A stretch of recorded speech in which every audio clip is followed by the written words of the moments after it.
Okay, welcome everyone to the first webinar Alexander Galetovic of the year. As you may know, this webinar is in honor of Professor Alex, who was a very distinguished professor that even worked in other countries. And our webinar hosts the presentations of some of the most influential books at the international level.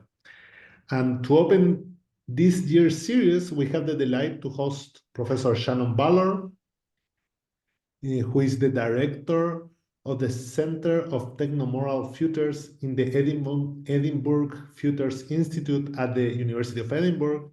Her research explores how new technologies, especially AI, robotics, and data science, reshape human moral character, habits, and practices. Her work includes advising policymakers and industry on the ethical design and use of AI. In the subject of AI, we have much discussion of how it will change what we can do, the nature of our jobs, and even its implication for the environment. However, we have not discussed much about how it changes us. In that regard, Professor Vallor published her book, The AI Mirror, Reclaiming Our Humanity in the Age of Machine Thinking, which is the subject of this webinar. In addition, we have our own Christina Creighton as a discussant. She's a PhD in philosophy from Oxford and a professor in our liberal arts schools, where we're very lucky to have her with us. And we will proceed. First, Professor Vallor will present for about half an hour her book. Then Christina will discuss it for about 10 minutes, and then we'll open the floor for questions. You can send me through a message through the Q&A option. If you don't feel comfortable writing in English, you can write it in Spanish, and then I will translate the question. So thank you, Professor Vallor. Thank you, Christina. You can start.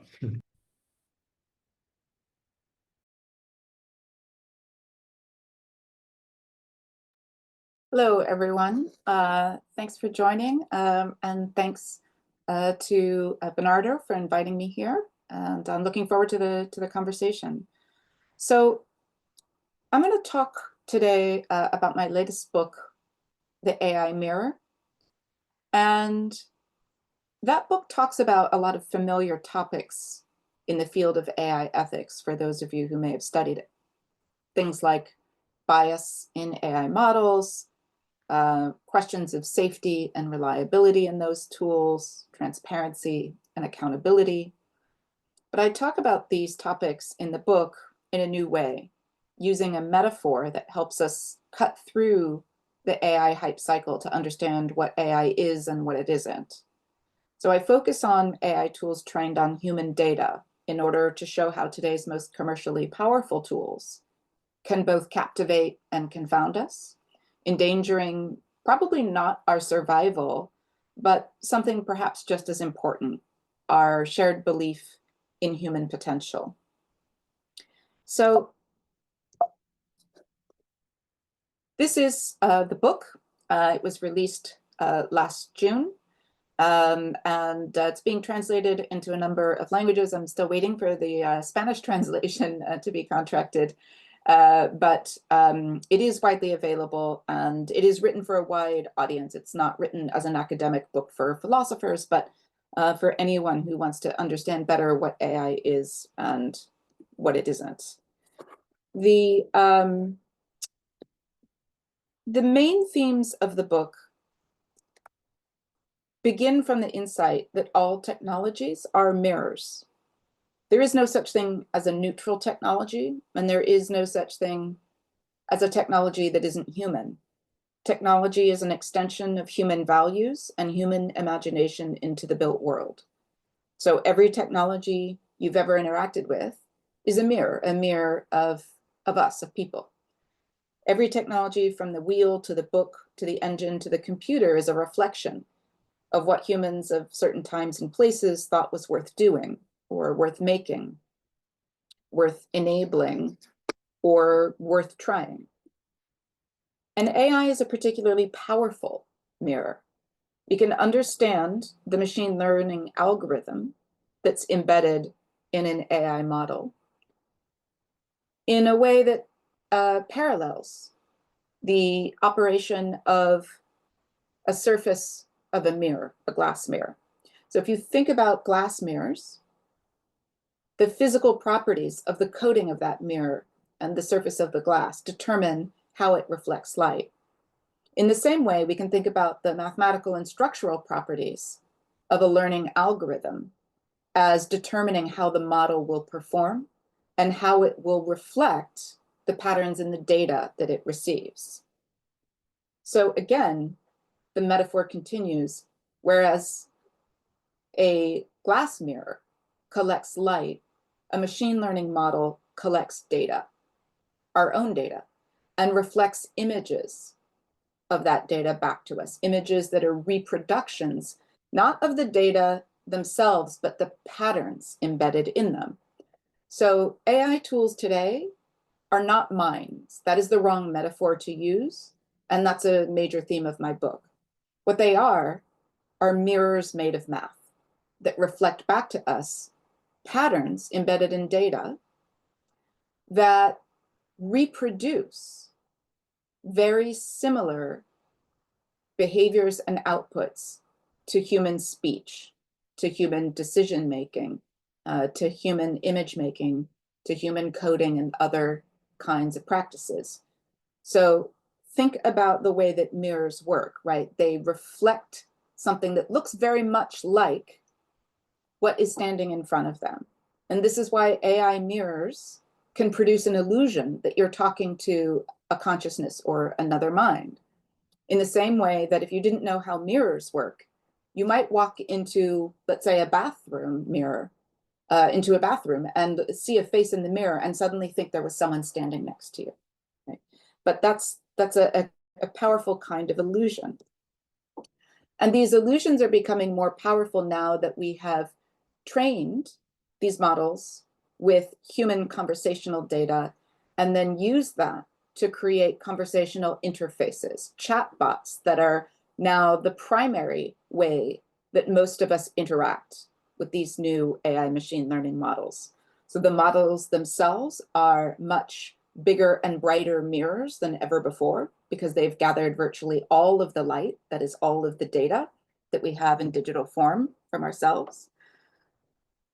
And they now actually can interact with us in ways that feel very human-like. But that's not because they are human or intelligent or conscious, but because they're capable of reflecting composite images of ourselves, composite images of humanity. But not, of course, all humanity, because these tools don't reflect all of us equally. They reflect most predominantly the subset of English-speaking, digitally connected humanity that is most represented in the digital corpus of the internet. So we know, for example, they disproportionately represent the patterns of thought, decision-making, and valuing found in the West, found in English-speaking countries, reproduced by men who are overrepresented in the training data, reproduced by people who have gone to university, who are overrepresented in the training data, and so forth. So these are mirrors of humanity, but not equitable or perfectly faithful mirrors. They are mirrors that produce a great many distortions for that reason. But they are captivating. And we have a long history of being captivated by reflections. And this goes back to the myth of Narcissus, found in the Roman poet Ovid's Metamorphoses, where he tells the story of Narcissus, this beautiful, beautiful young man who becomes obsessed with his own reflection, who he actually believes is another different beautiful boy looking back at him from beneath the water. So Ovid says, he loves a bodiless dream. He thinks that a body that is only a shadow. And I think my book is asking the same question. Are we finding ourselves being captivated by a similar illusion to Narcissus, where we think that a mind that is only a shadow? So it doesn't end well for Narcissus. He loses himself. He loses care for his own body and life in his obsession with this beautiful boy that's looking back at him in the water. And Ovid says, what he has seen, he does not understand. but what he has seen he is on fire for. So I'm asking the question, can we avoid the same fate? Can we avoid losing care for our true selves in one another as we gaze in a mirror that we do not understand? So let's try to understand it better. Let's try to ask the question, what do mirrors do? So obviously, mirrors reveal things. That's what makes them incredibly useful. And AI mirrors can reflect a lot more than our faces or even our voices and words. They reflect the patterns that recur in those phenomena. So they can find patterns in our own lives, in our speech, even in our bodies. This is how AI can tell us if a pattern in our mammogram indicates cancerous tissue. We might soon use AI to reveal patterns that predict cancer before it arrives.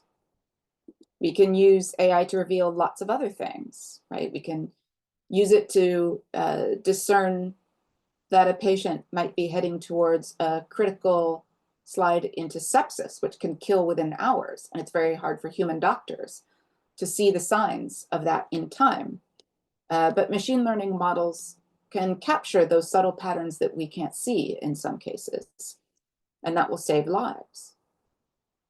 We know that AI systems can solve problems that are practically impossible for humans to solve, particularly problems that involve mathematical computation that is within a fairly well-defined space. So we've been able to use tools like AlphaFold to solve challenges in biology that have been impossible for human scientists, even the very best of us, to solve in 50 years. So I'm very much in favor of using AI for purposes like these. I'm very much in favor of using AI to solve problems that humans never could, or that we are so poor at solving or so slow at solving that it costs unnecessary life, right? So the question is that in fact what the dominant trend for AI use has been? Is it simply going to be used to find new classes of antibiotics or identify environmental dangers that we can then remove for our environment? These are all possibilities that have been explored. But I want you to notice something. None of the examples I've just given you came from large language models like GPT. None of these advances came from the kinds of AI that are built to mirror human minds. They came from targeted use of machine learning and high quality data on a very specific kind of problem. So I think it's a very open question, the extent to which large language models actually are our best tool for thinking about the future of AI and humanity, because there are a great many dangers that come along with large language models as well as their limitations. Some of the dangers are shared by all machine learning tools, which magnify patterns in the data, not just revealing them. So just like a glass mirror is never perfectly flat and polished, but always contains some degree of distortion, every AI mirror has distortions. They will magnify certain features of reality while diminishing others. And when used without care, these tools will then tend to not only reproduce, but even amplify many of the pervasive harms that we already find in our world. Many of the pervasive harms that are the result of human decision-making will be reproduced, but also magnified by these tools. And these are the set of problems that have come under the heading of the field of algorithmic justice and fairness, because a lot of these algorithms are unfair. So we've already seen racial bias in healthcare algorithms. For example, in this case, a hospital algorithm in the United States that was meant to prioritize the sickest patients for urgent care. And what it actually did was deprioritize the sickest patients who were Black and elevate less critically ill white patients above them.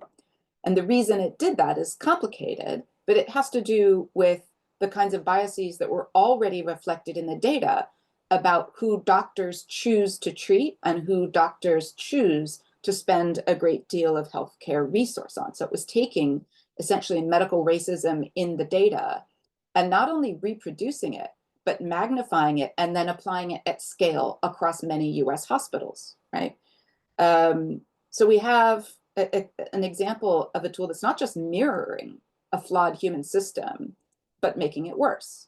We've seen examples like this in other areas. For example, the Dutch childcare benefits scandal, which resulted in the Dutch government having to actually step down in a kind of ceremonial apology because of how much harm had been caused. Thousands of innocent families were destroyed by this algorithm.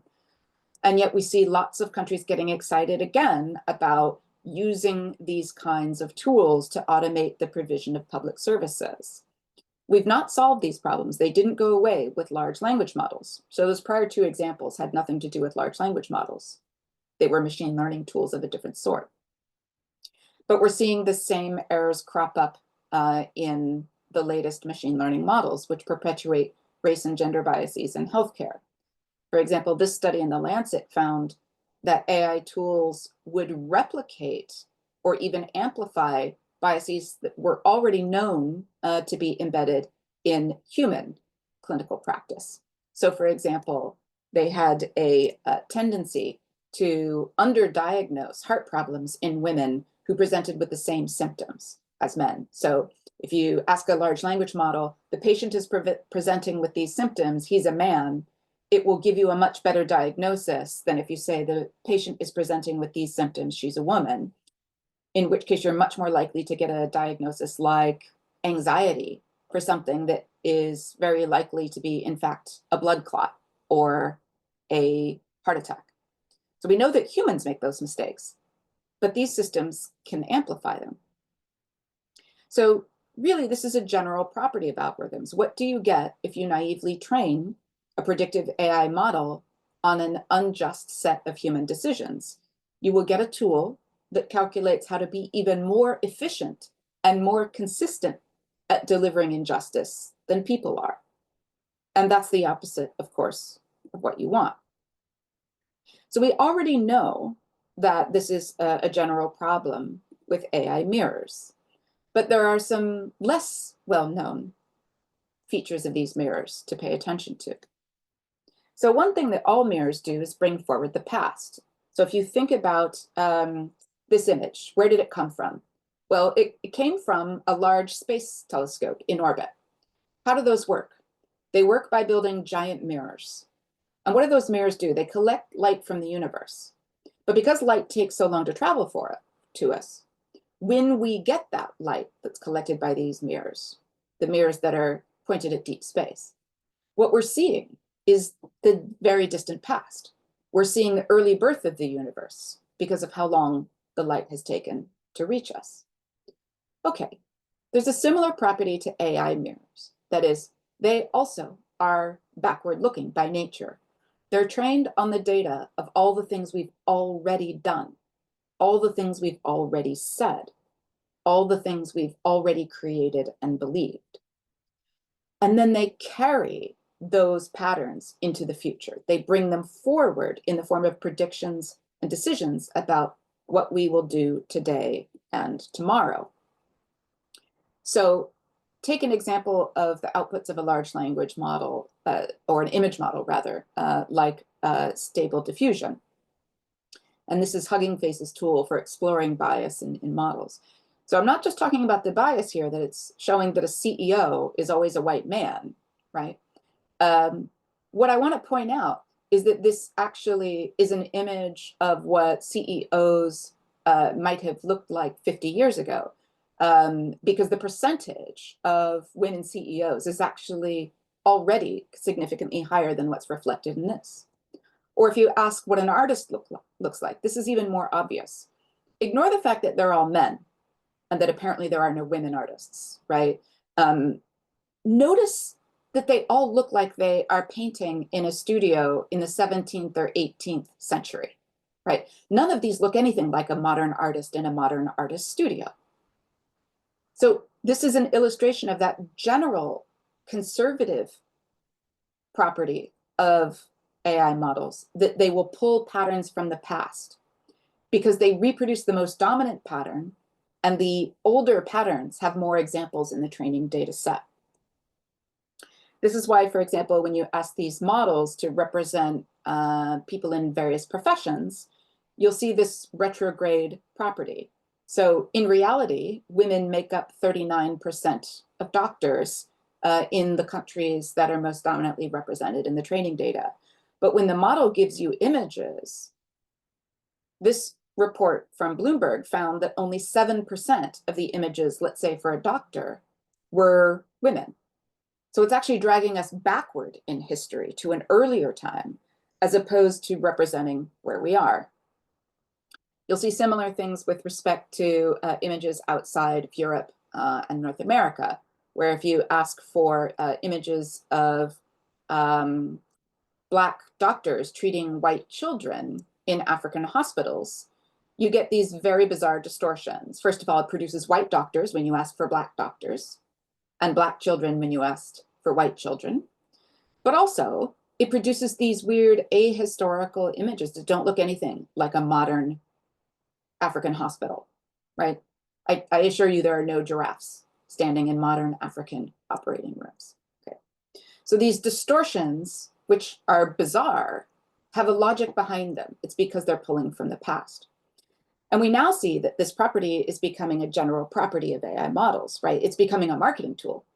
So you've got this grief tech industry now that's trying to use AI to take people who have left this life and recreate them for you so that you can never have to say goodbye, right? That's literally the tagline, never say goodbye. Why are they trying to sell us our deceased loved ones? Because that's what they have to sell. They have these records of the past. What they don't have is anything that can give us the future. So one of the challenges that I think about these AI models is not just that they're distorting, but that they can keep us locked in the past and without the ability to actually move forward. So these distortions, right, I've talked about them already, the distortions that show, for example, that only people of color or with darker skin tones use social services, which is flatly wrong, that only young men are productive, which is flatly wrong, only attractive people are, as you could say, they all look like siblings, right? They all look like the same people. So these tools also homogenize in their content. And when we try to correct it, we see often the errors just become distorted in the other direction. So we see, for example, Gemini creating images of racially diverse Nazis, which are, of course, historically wildly inaccurate because they're trying to correct for the distortions that are already in the model that do not represent minorities. Some of these distortions can be funny, right? So we all kind of laughed when Elon Musk's Grok bot wrote a news story saying that after an earthquake in New York City, the mayor had sent the police down into the subway to shoot the earthquake before it strikes again, right? This is ludicrous, so we can laugh at it. But the more subtle distortions in these models are the ones that we need to worry about, the ones that are harder to detect as false because they look very much like the truth. So for example, during the recent conflict in Israel and Palestine, Grok's bot was producing fake news reports claiming that Iran had struck Tel Aviv with heavy missiles. It never happened, but it very much felt like something that could be happening at that moment. And this is the sort of thing that could have escalated a war had the wrong people taken it seriously. Likewise, we have New York City's AI chatbot repeatedly giving New York City businesses who it's supposed to be advising advice on how to conduct their business that would actually result in them breaking the law, telling them that they could do things like discriminating against poor people or discriminating against the disabled or keeping their workers tips. None of that is legal in New York City, and yet Microsoft's bot was telling them to do it. Okay, so mirrors reveal, they reflect, they magnify, they distort. but they also confound. They confuse us in this way. And you can see this building on the last examples that I just gave you, right? So we all, laughed quite a bit at the example of Balenciaga Pope, right? Chrissy Teigen tweeted that she wasn't surviving the future of technology because she was completely fooled by this. But today, the scale, speed, and proliferation of AI mirrors and their open source accessibility means that we've seen a step change in the ability to use these kinds of mirrors to deceive and manipulate. So there are now rampant AI scams that can basically clone your voice, even clone your face and body in a video, and of course can use that in things like deepfake porn, which is rampant.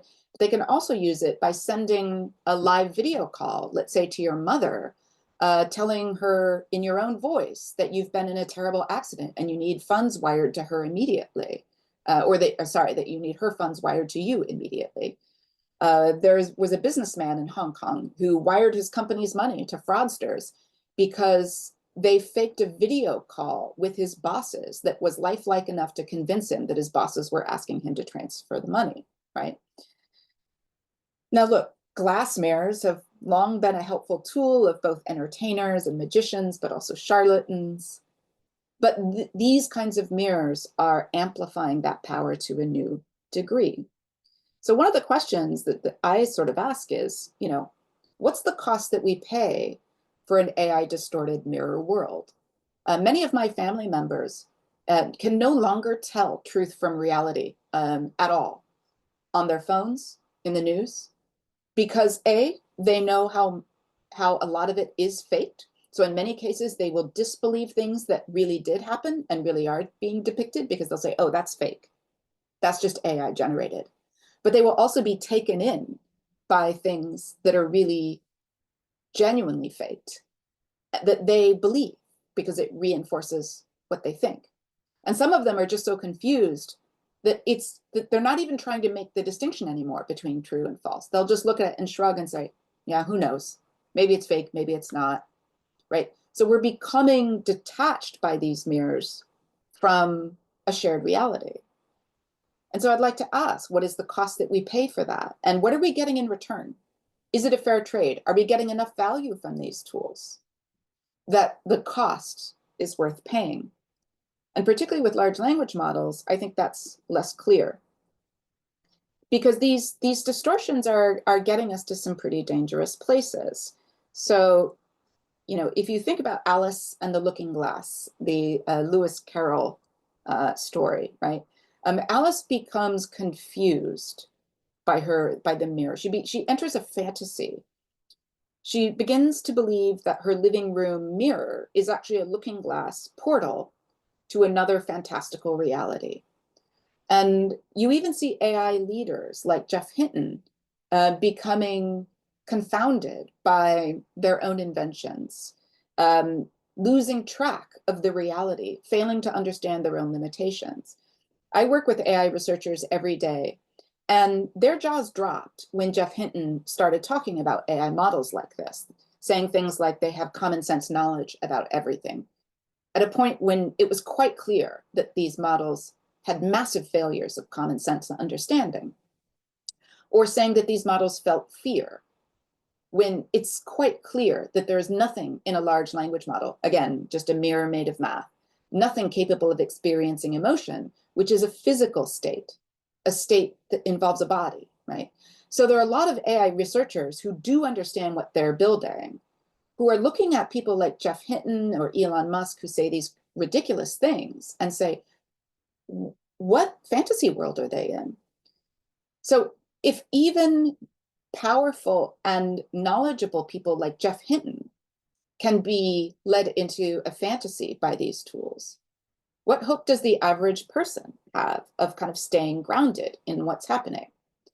And it's the case that there are many examples that tell us what these models are really doing, that they're replicating patterns rather than understanding. So this is a great piece that I recommend you chase down if you're interested in this. It was from May of last year. And it was an example of a puzzle that any human could solve quite quickly. The puzzle is this: a man and a goat are on one side of the river. They have a boat. How can they both go across? Any of you can answer that right now. None of the best models last year could answer it. Why not? Well, it's because they have ingested a much more complicated version of the puzzle that gets used in logic exams all the time, that actually it requires the man to make many different kinds of trips and move things in and out of the boat.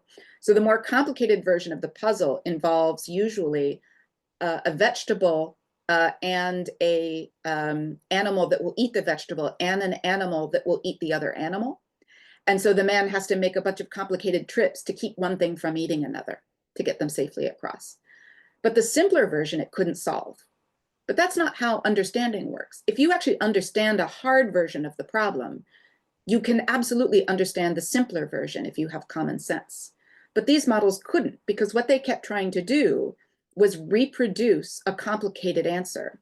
And they did it in ways that violated the laws of physics, that made no sense at all, that involved, you know, teleportation in some cases, or you know, things suddenly moving in time and space in ways that are impossible.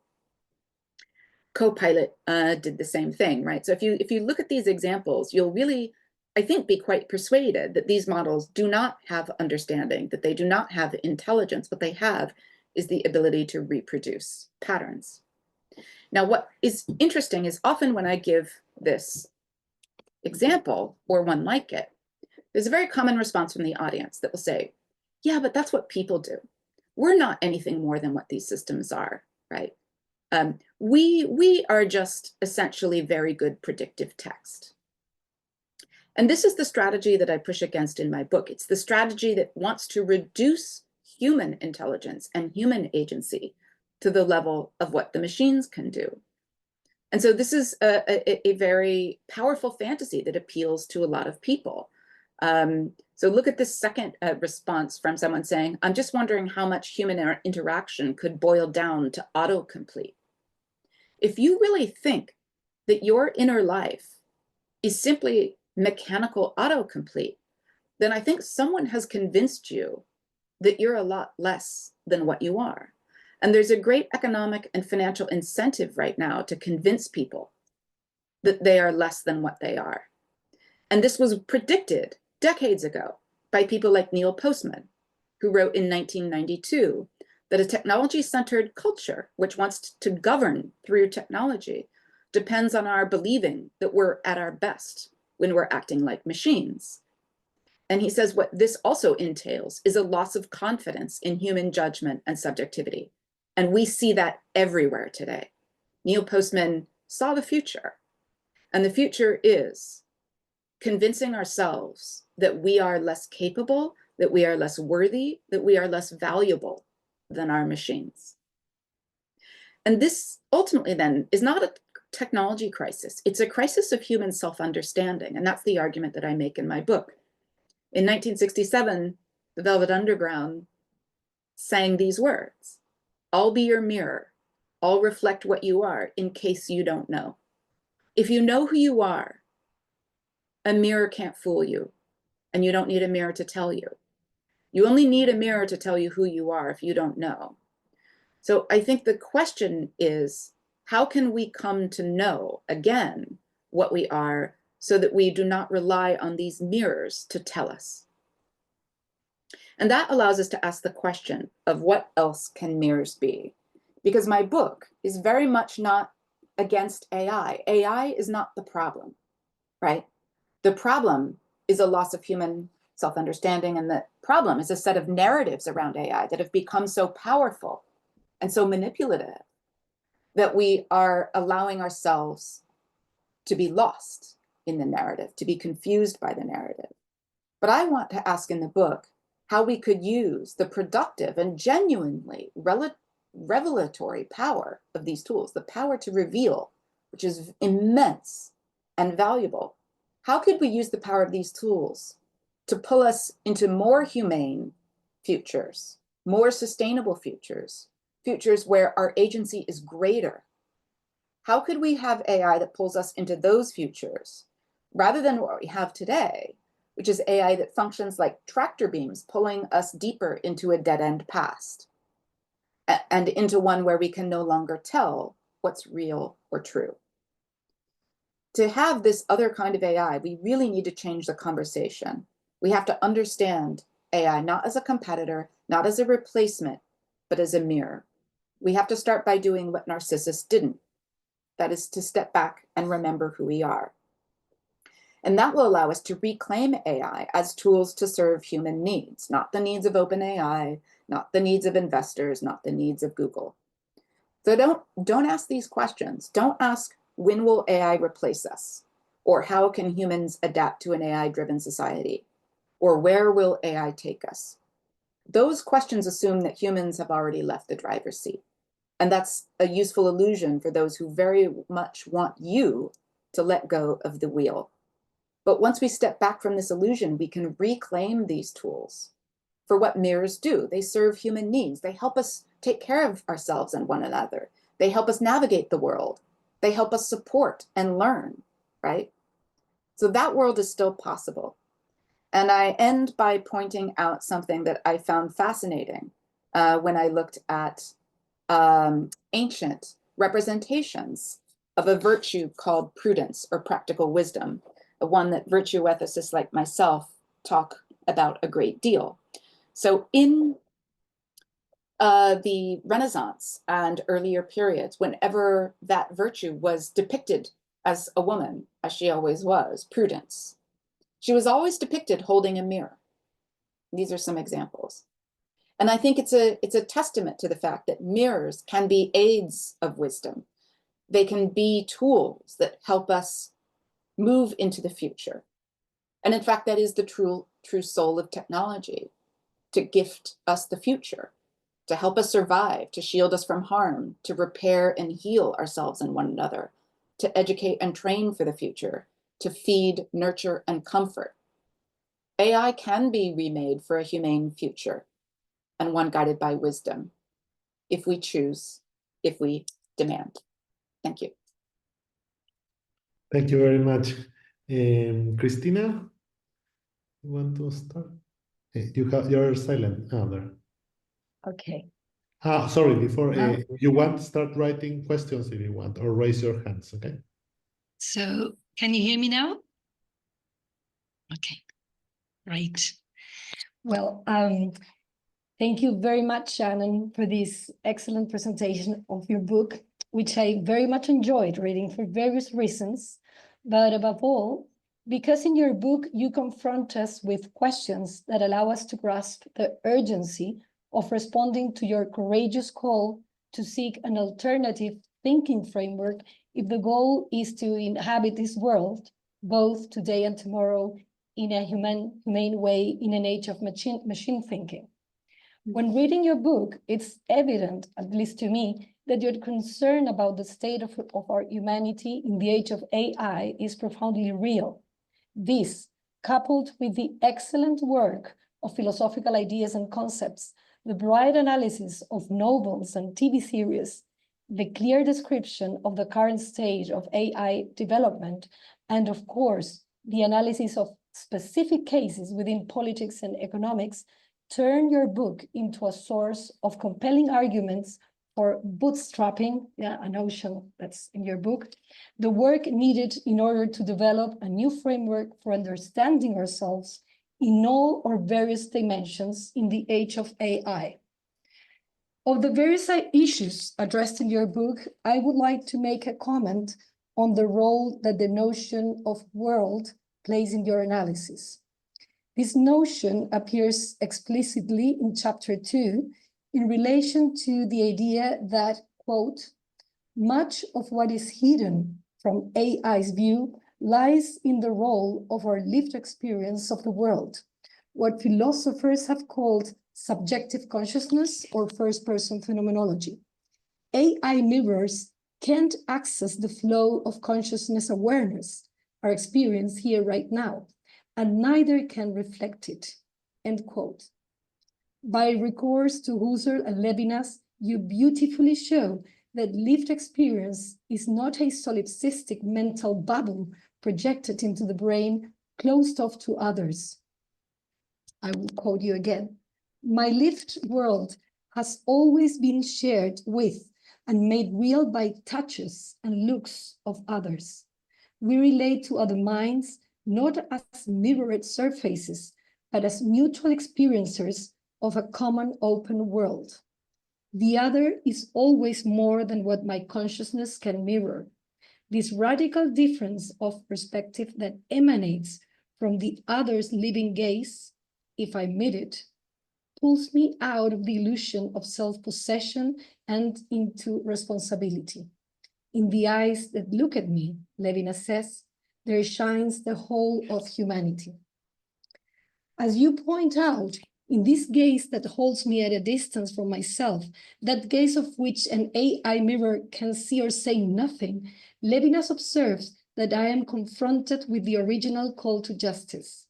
When a person is not an abstraction, not a data point or generic someone, but a unique, irreplaceable life standing before you and addressing you, there is a feeling, a kind of moral weight in their presence that is hard to ignore. The importance of the notion of world in relation to our lived experience of the world in chapter 2 is clear. And as I progressed in reading, the importance of this notion kept coming to my mind at various points in different chapters. For example, when addressing the virtue of moral imagination in chapter 3 and its crucial role for envisioning new possibilities for our personal and shared lives within a community, those possibilities which you associate to Gasset's existential task of auto-fabrication, I began asking myself the question about how could I open up the possibility to experiences in this world that could serve as a basis for imagining new possibilities in future worlds. It was your analysis itself that gave me the key to approach this question. It is the examination of and reflection about the risks involved in not thinking on a relationship with AI and its impact on personal, social, and political dimensions, which points to us what the new ways of life should look like and what is necessary to achieve them. There are many phenomena that you analyze in order to expose these risks to the reader, such as the act of bullshitting, one of the favorite tools of modern media manipulator as Steve Bannon, chief strategist for Donald Trump. Insofar as bullshitting is even further from the truth than lying, the former act involves a dehumanization that the latter somehow does not bring with it. Another phenomenon that makes one take a deep breath is that of reverse adaptation, an expression used by the philosopher of technology Langdon Winner in 1977. As you state, quote, instead of machines being designed to support human ends, humans are enlisted to do whatever is necessary to augment and adapt to the machine's abilities. In this way, humans are rewarded for behaving more and more like robots. It is what happens whenever AI tools instruct Amazon warehouse workers to bend their bodies at the optimal angle for box picking speed, ignoring the human worker's unique embodied situation and demanding that they move only as the optimal box picker encoded in the machine mirror would. It's what happens when AI monitoring tools used in schools in China and elsewhere track students' eye and facial movements, ranking children on how well they match the predicted pattern of optimal classroom emotion and attention to the lessons. It's what happens when AI ride-along monitor installed in the cabs of long-haul truckers locks out the driver's skillful judgment and instead instructs them on the timing and location of every turn, rest stop, and meal break, turning a skilled, experienced human into a meatball behind the wheel, passively mirroring the machine's optimal choices. It's what happens when AI cosmetic filters lead young people to surgically alter their faces to match the distortions they see in the AI mirror, end quote. But there is an especially fundamental phenomenon that you analyze, which I think somehow brings together all the risks that this specific phenomenon entail. This is the contraction of the space of reason that actual AI brings with it. As you mentioned, the metaphor of the space of reason, first used by the philosopher Wilfred Sellars in 1956, was adapted by John McDowell to the domain of the ethical and moral knowledge in 1996, which makes the contraction of this space even more pressing to us. As I already mentioned, it is in the light of the examination and reflection about these risks through which you point to us what the new ways of life should look like and what is necessary to achieve them. This is the case with what you mentioned in chapter 6, for example, where you tell us that if a sustainable economic order is to be possible, restoration and repair need to be revalorized and reclaimed as virtues of the future. This revaluation is in a way the same that happens with your approach to empathy in chapter 5, a notion that has been mentioned so many times, but which you managed to measure in its current actual importance. These are some of the ideas that make of this book a source of compelling arguments for bootstrapping the work needed to develop a new framework for understanding ourselves in the age of AI. As stated, elaborating this new framework implies the implementation of new experiences in this world, or perhaps left aside experiences that could serve as a basis for imagining new possibilities in future worlds. In this way, the analysis presented in this book shows that the future of AI and its impact on humanity rests on our choices and our commitment to reclaiming and redefining our humanity in this new technological age. That this is the case is something that we find at various moments in your book, and very clearly in its concluding message, which reads as follows, quote, "The true body of technology is not a mirror, but the creative act of a human being. The true soul of technology is not efficiency, but generosity. It is the gift of a future, to perform the necessary services for others to survive, to shield them from harm, to repair and heal, to educate and train, to feed, nurture, and comfort.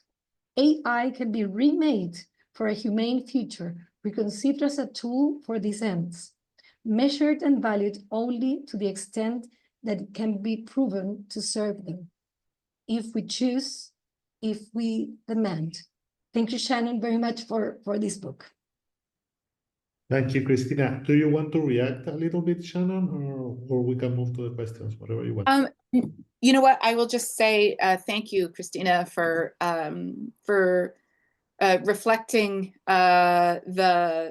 some of the parts of the book that actually I am proudest of and treasure most, and I think your comments do an outstanding job of kind of getting to the heart of what I'm trying to say. You know, if you think about technologies and where technology begins, technology is human all the way through, as I said at the outset.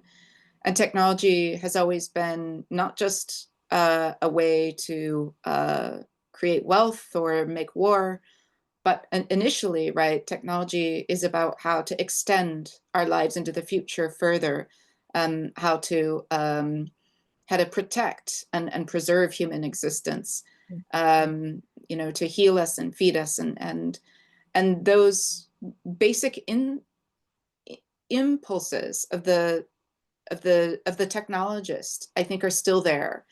I meet people in technology every day who are feeling a deep alienation from their purpose, a deep pain that they're not allowed to use their creativity towards those ends, that they're forced every day to use their talents in ways that do not necessarily express this creative impulse to innovate in order to care, in order to sustain, in order to make possible that instead they are forced to use their talents to find new ways to extract value for someone else, new ways and to actually limit our opportunities and confine our behavior. And so I really think there is a possibility to liberate technology culture itself from this prison that it's in, and reclaim the kind of true soul of technology. And I hope we get the chance to do that. Thank you, Shannon. We have 4 questions. I'll try to wrap them, and I add one of my own, and then I guess we can wrap up, okay? Sure.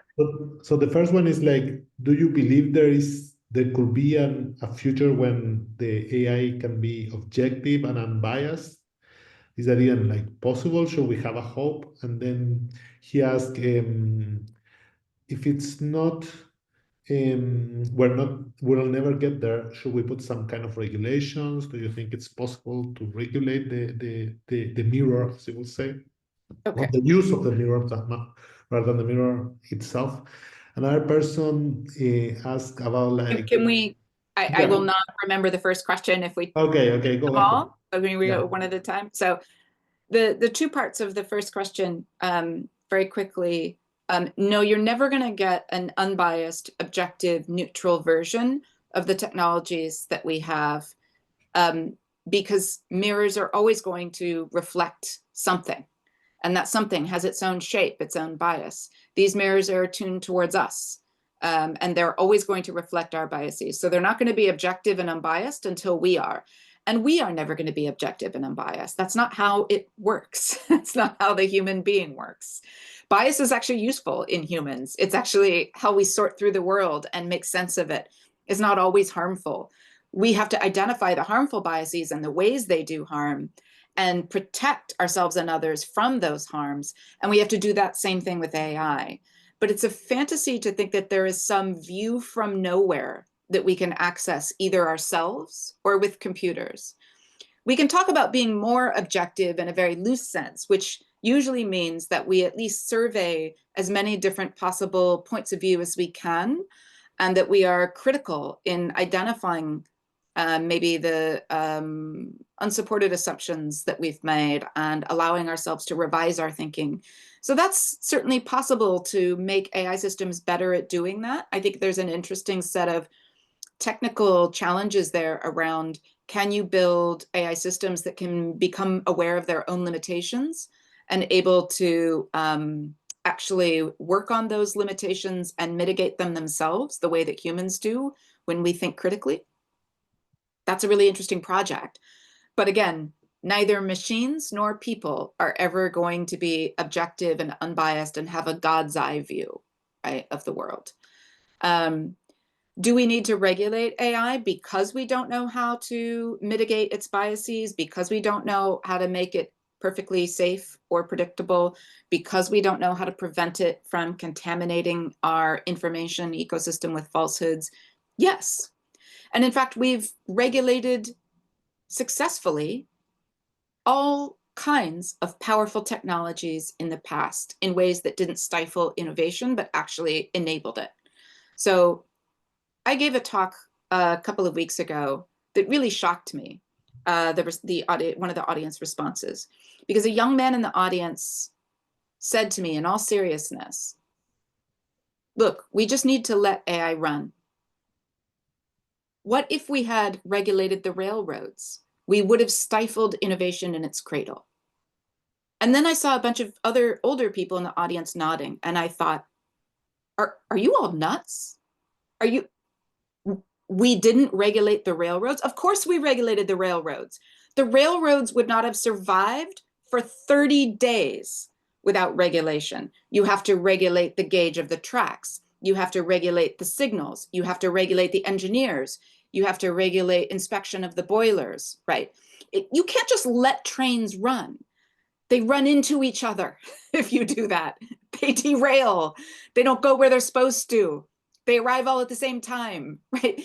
Regulation is how we got a railroad industry, by regulating and governing the technology and fitting it around human needs, human schedules, human safety. We did the same thing with airplanes, right? So there's this false narrative you have all heard, which is we can't regulate AI because then we will stifle it.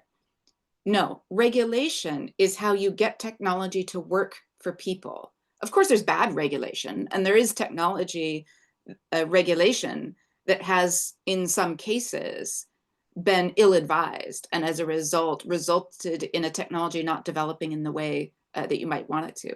But in many cases where that's happened, it's because not of bad regulation in and of itself, but because of human fear of the technology, because people didn't trust it. So think about something like, and you know, opinions in the audience here may vary on this, but think about genetically modified organisms and the way that the European regulations ended up forbidding the introduction of genetically modified organisms into a lot of food products. GMOs were a risky technology, but they were also potentially an immensely beneficial technology. And to the extent that regulation overcorrected on GMOs and prevented GMOs from being used in contexts where they would have been safe and beneficial, that was largely because people didn't trust companies like Monsanto to actually develop and govern the technology and use it appropriately. And Monsanto had not proven itself to be a trustworthy partner.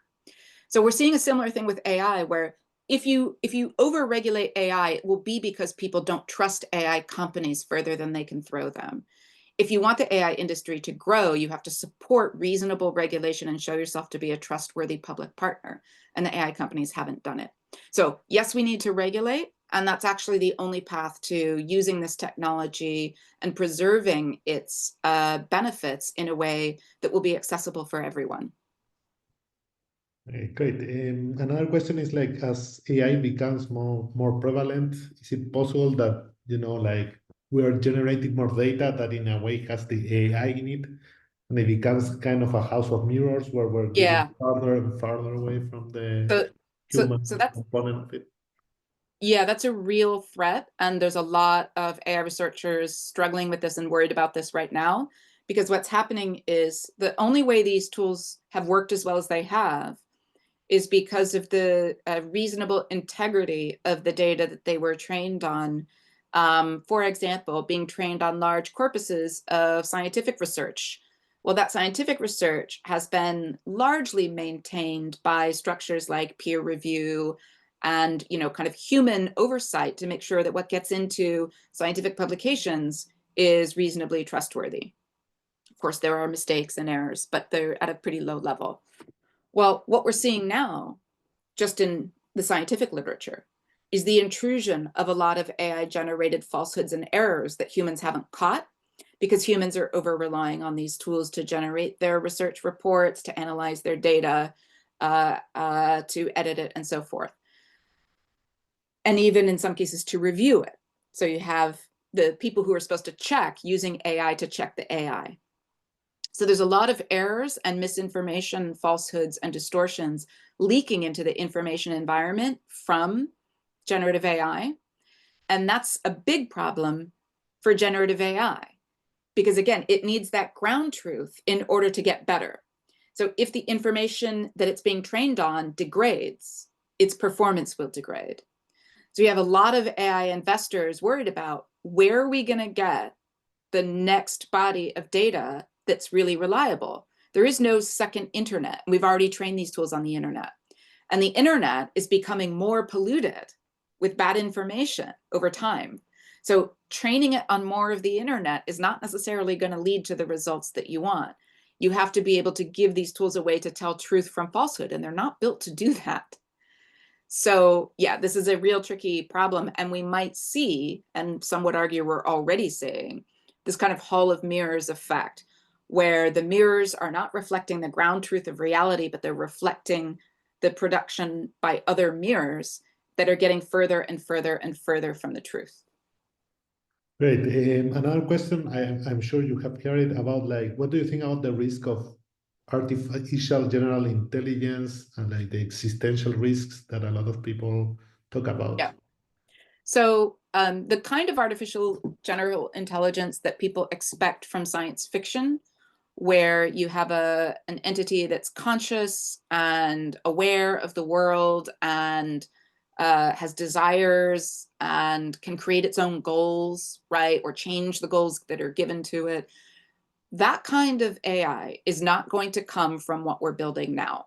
So that's somewhat reassuring. The problem is, I think there are a lot of risks that are very severe from the AI that we're building now. First of all, you're going to get closer and closer to AI that can fool any human into thinking that it is in fact intelligent.